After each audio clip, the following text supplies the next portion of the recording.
কি সুন্দর দেখো, দুপুরবেলা ছাদে এসেছি। আর এখন এবছর আম গাছে খুব মুকুল এসছে। আমার বাড়ির চারিদিকে যত আম গাছ আছে সব মুকুলে ভরা। দেখবি আরও দেখাই, ওই দেখো, এখানেও দেখো, ওই দেখো, সবার বাড়িতেই মুকুল এসছে। এবার জানি না কেমন আম হবে, কিন্তু যে কটা বাড়ির আম গাছ দেখালাম সব কটা আমই খুব ভালো জাতের। কেন আম কিন্তু আমাদের দেয়। আর ছাদে আসলে না, এইটা তো আমাদের ছাদের, এই দেখো, আমাদের গাছটা না তবু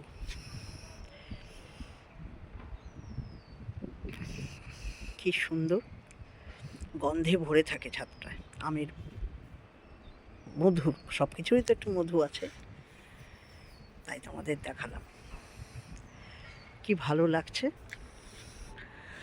রোদটা কত সুন্দর, মিষ্টি রোদ। ছাদে দাঁড়িয়ে আছি, গরম লাগছে না, ভালোই লাগছে। আম হলেও তোমাদের আবার দেখাবো।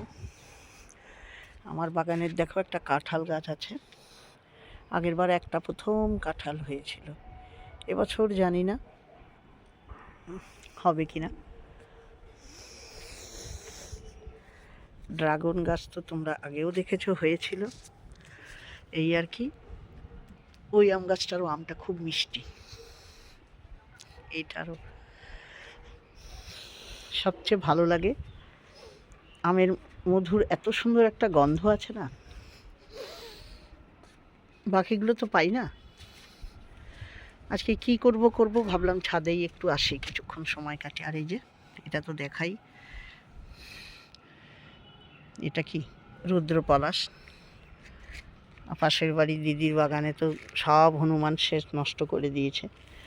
এইখানে আমার বাড়ির পাশে এটা একটা আম্রপালি আম গাছ, জানো, কোনোবার মুকুল হাসে না, এবার 2-1টা করে হয়ে এসেছে।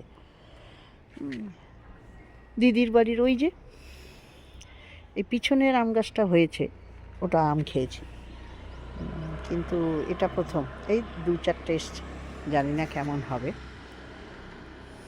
যাই, এবার একটু পুজো করব। চারিপাশটা দেখিয়ে দিলাম, চলো। ঠাকুরের পুজো করতে দেরি হয়ে গেছে আজকে। আর গাছগুলোও আমার শুকিয়ে যাচ্ছে, একটু জল দেবো, ডেলি দিতে হয়। শীতকালে ডেলি দিতে হতো না, এখন দিতে হয়।